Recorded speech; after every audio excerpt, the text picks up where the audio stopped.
네, 좋으신 주님을 찬양합니다. 오늘도 함께 이 새벽의 자리에 함께 하신, 또 말씀의 자리에 함께 주님 모든 성도님들을 주님의 이름으로 환영합니다. 우리 다 함께 오늘 읽은 본문 말씀을 가지고 하나님의 말씀을 나누도록 하겠습니다. 오늘 읽었던 본문 말씀 1절에 보면 이렇게 고백하고 있습니다. 나는 사론에 수선하여 골짜기에 백합하루다 라고 되어 있습니다. 샤론 평화는 지중해 연안에 있는 거대한 평원입니다. 그 중에 하나의 꽃이다라고 이야기하는 것이죠. 이 수선화 앞에는 정관사가 없습니다. 어떤 하나를 지칭하는 것이 아니라 굉장히 큰 여러 다수를 지칭하는 그런 말이에요. 나는 그 샤론 평화가 굉장히 넓은데 거기서 핀 하나의 꽃과도 같다. 이렇게 보잘것없고 누군가가 찾아와 줘서 딱 그렇게 그 자신에게 주목하지 않으면 누구도 알아보지 못하는 그런 꽃과도 같다라는 것이에요. 누군가 찾아와야 되고 그 찾아온 꽃에 유심히 들여다봐야 되고 그 유심히 들여다본 가운데서 아름다움을 발견할 수밖에 없는 그런 아주 작은 존재이다. 이 여인의 겸손함이 드러나는 그런 성경입니다. 술람 여인은 스스로 샤론의 꽃이다라고 이야기하는 거죠. 근데 솔로몬이 이를 향해서 아주 아름답다라고 대답을 2절에 하고 있는 것이에요. 그럼 샤론의 수선화, 영어 성경에 보면 로즈 오브 쉐론이라고 되어 있습니다. 로즈 오브 쉐론. 이 꽃이 도대체 어떤 꽃인가? 여러분, 무궁화의 학명이요 로즈 오브 쉐론입니다. 그러니까 물론 한국적 무궁화가 있고 사실 이 무궁화는 굉장히 많은 종이 있습니다. 세계적으로 250여 종이 있고 한국에는 200여 종의 무궁화가 있다고 합니다. 물론 이 여기서 이야기하는 것이 지금 우리가 한국에서 얘기하는 우리 국화인 무궁화다라고 이야기하는 것이 아니라 같은 종류다라고 이야기하는 것이에요. 근데 이 무궁화의 특징이 있습니다. 이 샤론의 수선화의 꽃의 특징이 있어요. 그래서 여러분들 한번 인터넷 검색해 보시면 그 특징이 쭉 나와요. 특히 꽃에 대한 특징이 많은 걸 볼 수가 있습니다. 근데 그 중에 몇 가지가 있습니다. 첫 번째가 뭐냐면 추위에 강합니다. 추위에 강해요. 그 꽃이. 그리고 꽃 피는 시기가 깁니다. 뭐 우리가 흔히 비교해 볼 수 있는 꽃 중에 하나가 뭐냐면 벚꽃이죠.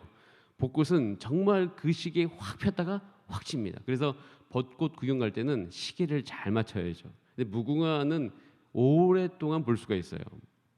그리고 번식이 굉장히 강한 것을 볼 수 있습니다. 살아남는 생명력이 아주 질기죠.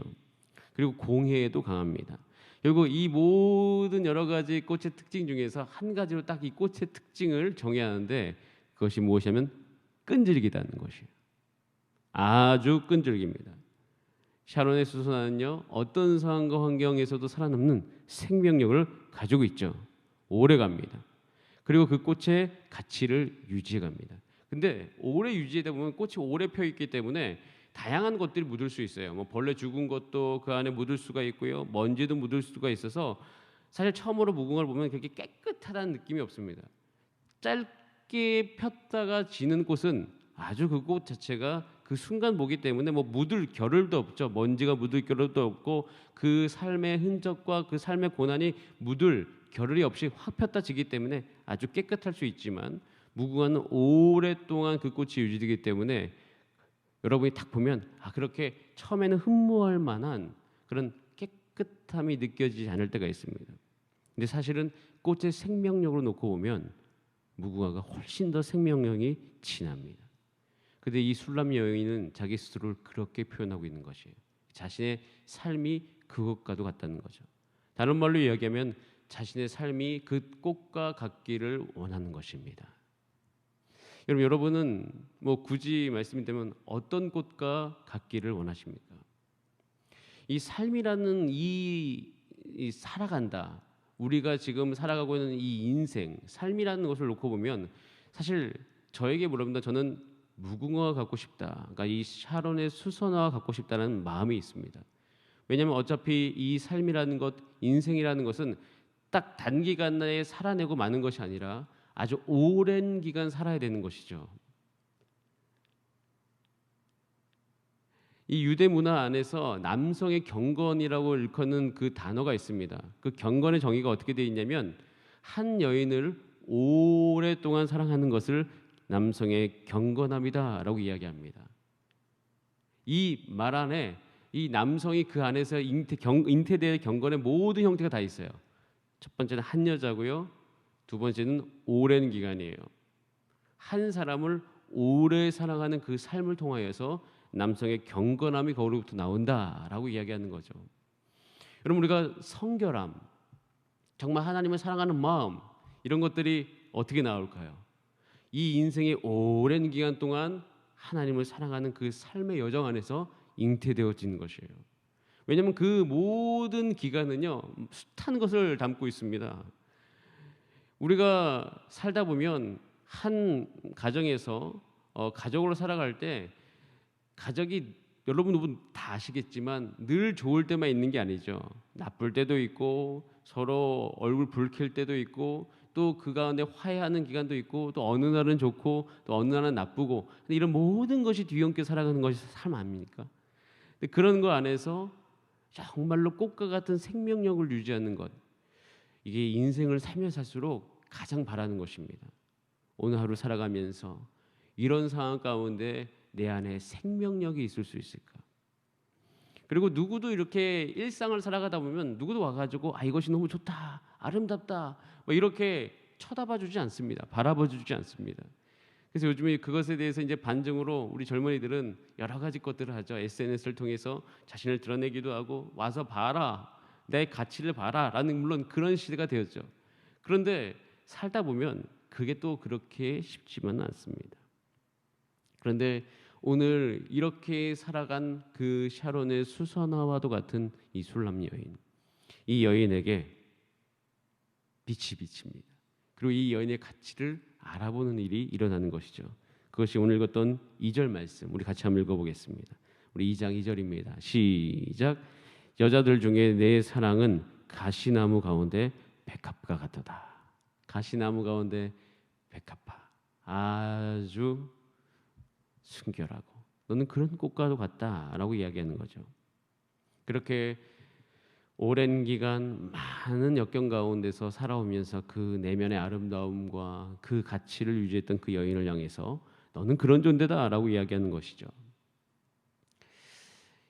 이 아가설의 쭉 그 남성의 고백의 이야기를 들어보면 정말 예수님께서 하셨던 말씀과 많이 일치하는 그 느낌, 그리고 그 내용이 많이 일치한다는 것을 우리는 볼 수가 있습니다. 누가복음 4장으로 잠깐 넘어가 보면, 누가복음 4장은 예수님께서 이제 공생애를 시작하시면서 이제 많은 광야에서 40일간 금식을 하시고 또 사단의 시험도 이기시고 이제는 내가 정말 공생애를 시작한다라고 선포하는 그 시점이 누가복음 4장입니다. 누가복음 4장 18절 19절에 이렇게 말씀하시면서 공생애를 시작하는데 우리 같이 한번 읽어보겠습니다. 예수 그리스도의 마음, 하나님 아버지 마음입니다. 우리 다 함께 읽습니다. 시작.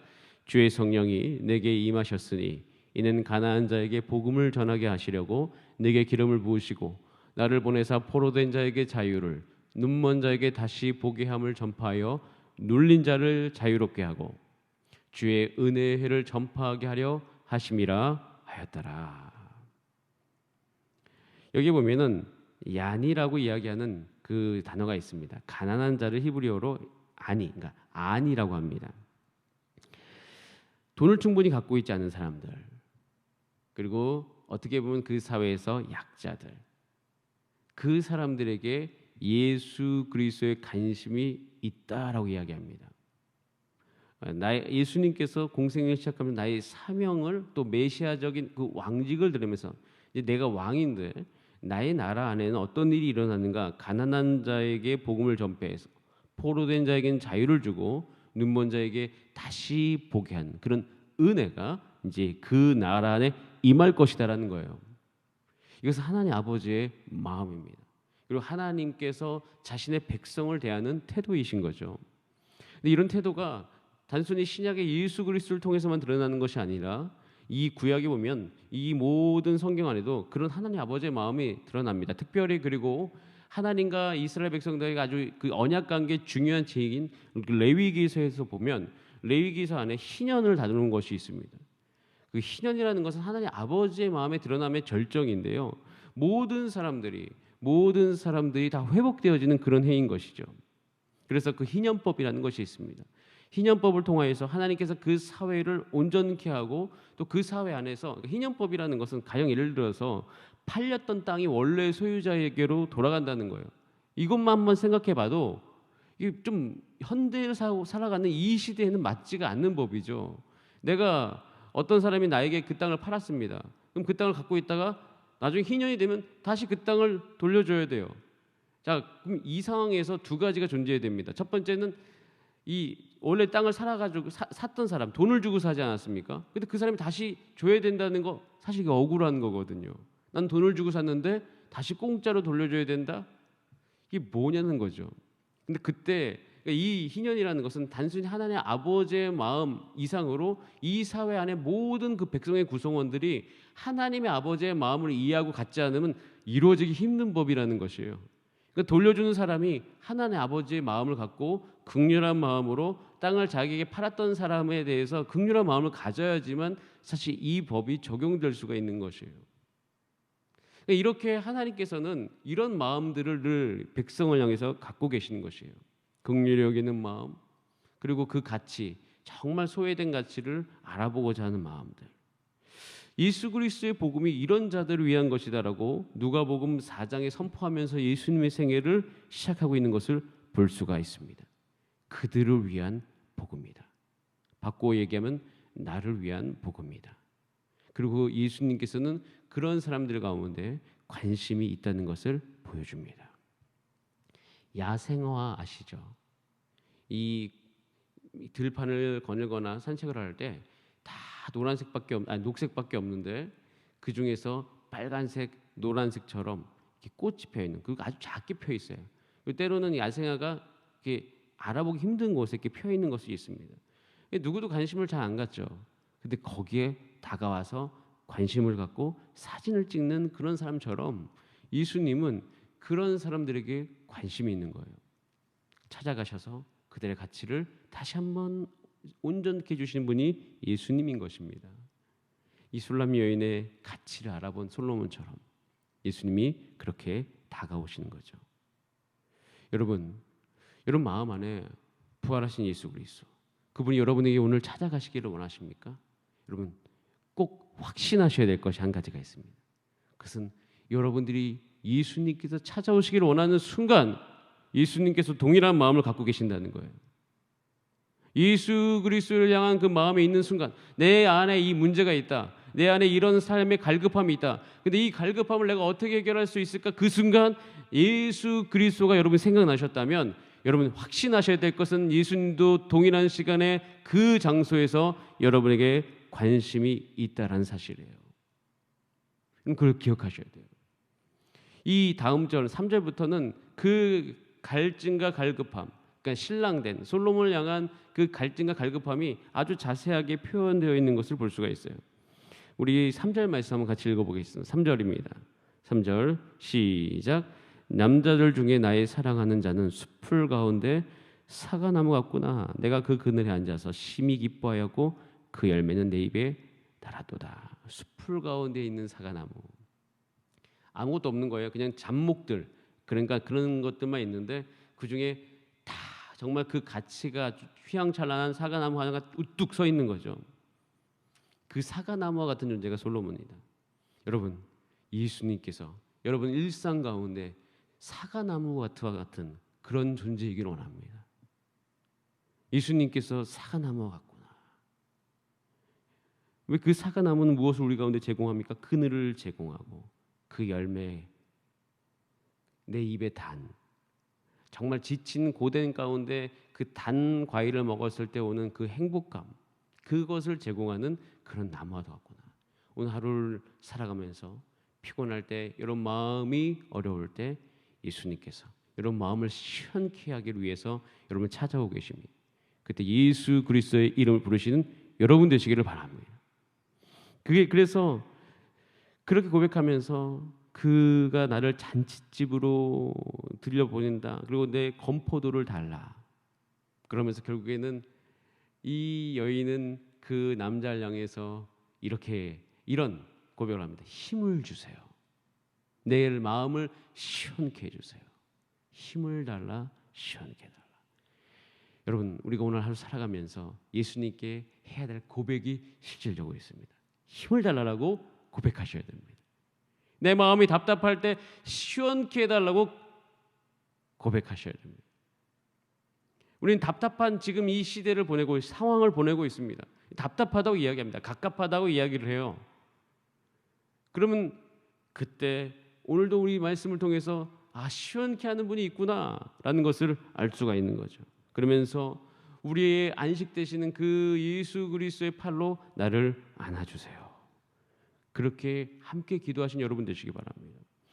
여러분, 우리 마음이 언제 어떻게 온전해지고 회복되어지는가 곰곰이 생각해 보니까 저는 과거에 정말 기도하고 찬송했을 때, 그리고 그 찬송 가사 안에 예수 그리스도에 대한 사랑의 고백으로 가득 차요.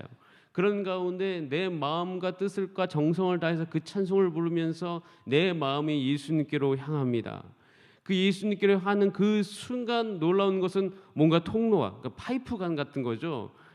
그 파이프관이 딱 예수님께 딱 연결이 돼가지고 그 사랑이 내게로 막 흘러 들어오는 것 같은 느낌이라기보다는 그 사실이죠. 그게 딱 왔을 때 내 안이 가득 채워지면서 내 마음이 가득 채워지면 놀라운 것은 이 세상 모든 것들이 바뀌기 시작합니다. 저는 그때 IMF라고 얘기하는 98년도에 그것을 너무 깊이 경험했습니다. 그때 경험하면서 그 시기를 통과할 수 있었어요. 그리고 그 시기는 오히려 전화위복이 되어져서 우리 가운데 강함으로 다가오게 됩니다. 마찬가지예요. 여러분, 이 코로나19 시대에 아가서를 묵상하는 것은 우리에게 복입니다. 이걸 통해서 우리는 알 수가 있는 거예요. 내 파이프관이 예수님께로 꽂혀야 되는 거예요. 이 여인이 지금 했던 고백들을 오늘 동일하게 우리가 예수님께 하는 겁니다. 건포도를 주세요. 그것을 내 입을 달게 하시고 내게 힘을 주세요. 그리고 신랑의 포옹을 기다리는 여인처럼 예수님의 안아주심을 기다리면서 두 손 높이 들고 있을 때 예수님께서 나를 안아주는 그 따뜻한 기운이 내 삶을 감쌀 때 우리는 힘을 낼 수가 있습니다. 여러분, 그때 우리는 주님의 음성을 듣게 되어집니다. 우리 10절 말씀 한번 같이 읽어보겠습니다. 10절입니다. 시작. 나의 사랑하는 자가 내게 말하여 이르기를 나의 사랑 내 어여쁜 자여 일어나서 함께 가자라고 이야기하십니다. 이 고백이 정말 듣고 싶은 거죠. 이 듣고 싶은 이 고백을 내가 들을 때 우리는 힘이 나게 되어집니다. 여러분, 예수님께서 우리 삶 가운데 오셔서 우리를 위해서 죽으시고 부활하시고 새 생명을 주시고 성령을 부으시는 이유가 무엇일까요? 예수님께서 우리 가운데 원하시는 것은 예수님과 연합된 삶을 원하십니다. 예수님과 연합되어져서 내 안에서 끊임없이 역사하시길 원하시는 예수 그리스도의 모습, 예수님의 원함은 성경 곳곳에 너무나도 열정적으로 나타나 있습니다. 예수님이 이 땅에 오신 또 우리 삶을 향하신 그 목적이 연합이기 때문인 것이에요. 그래서 우리는 아셔야 됩니다. 이 아가서를 통해서 다시 한번 깨닫는 것은 뭐냐면 나의 사랑이신 예수 그리스도와 연합되는 것 이 자체가 나의 삶의 만족이자 행복이다라는 것 다시 한번 깨닫는 거죠. 로마서 6장 3절 4절에 이렇게 이야기하고 있습니다. 우리 이 말씀을 읽고 오늘 말씀을 마치도록 하겠습니다. 우리 같이 한번 읽어보겠습니다. 시작. 무릇 그리스도 예수와 합하여 세례를 받은 우리는 그의 죽으심과 합하여 세례를 받은 줄을 알지 못하느냐. 그러므로 우리가 그의 죽으심과 합하여 세례를 받음으로 그와 함께 장사되었나니 이는 아버지의 영광으로 말미암아 그리스도를 죽은 자 가운데서 살리신과 같이 우리로 또한 새 생명 가운데서 행하게 하려 하심이라. 연합되어져서 이 목적이 맨 마지막에 새 생명 가운데 행하게 하려 하심이라. 우리 가운데 생명이 있는 거죠. 과거에 한 분이 이렇게 이야기하셨습니다. 근데 두 분의 편지의 대화인데 정말로 빛이 보이지 않고 소망이 보이지 않는 이런 시대를 살고 있어서 마음이 갑갑합니다 라고 이야기했을 때 그 옆에 그러니까 대답하는 분이 이렇게 대답했다고 합니다. 네 안에 빛이 있으면 있는 거고 네 안에 빛이 없으면 없는 거다. 저는 그 일화를 들으면서 확신했습니다. 주변에 빛이 있다 없다를 이야기하는 것이 아니라 그 빛은 어디서부터 나옵니까? 결국 사람으로부터 나오는 거 아닙니까? 결국에는 그 빛이 내 안에 있으면 이 세상에 빛이 있는 겁니다. 내 안에 소망이 있으면 이 세상에 소망이 있는 겁니다. 빛이 있다 없다를 논하는 것이 아니라 내 안에 빛과 소망이 계속 일어나기를 원하는 마음. 내가 소망이 있으면 이 세상은 소망이 있는 거고요. 내 안에 빛이 있으면 이 세상은 빛이 있는 것입니다. 여러분, 우리가 이 삶을 살아갈 때 예수 그리스도와 연합된 삶으로서, 예수님을 갈망하는 삶으로서 우리를 통해서 이 땅 가운데 빛과 소망이 드러나기를 원합니다. 그런 소망을 가지고 오늘도 예수님과 동행하고 교제하고 힘을 얻어서 승리하시는 여러분의 삶이 되기를 원합니다. 다 함께 기도하시겠습니다. 이 시간 기도하실 때 하나님, 더 주님과 가까이 하기를 원합니다. 그리고 그 빛이 내 안에서 살아 숨쉬어서 내 이 상황과 환경을 이기면서 정말 그 샤론 강야에서 폈던 꽃처럼 내 삶이 꽃이 피고 그 가치를 알아보시는 예수님과 함께 오늘도 살아가기를 원합니다. 나를 통하여서 우리 가정의 빛이 비치게 하시고 소망이 있게 하여 주시고 이 앞으로의 사회 안에도 우리 교회가 그런 교회 되게 하여 주시옵소서. 우리 다 함께 주여 한번 부르신 다음에 합심으로 기도하십니다. 주여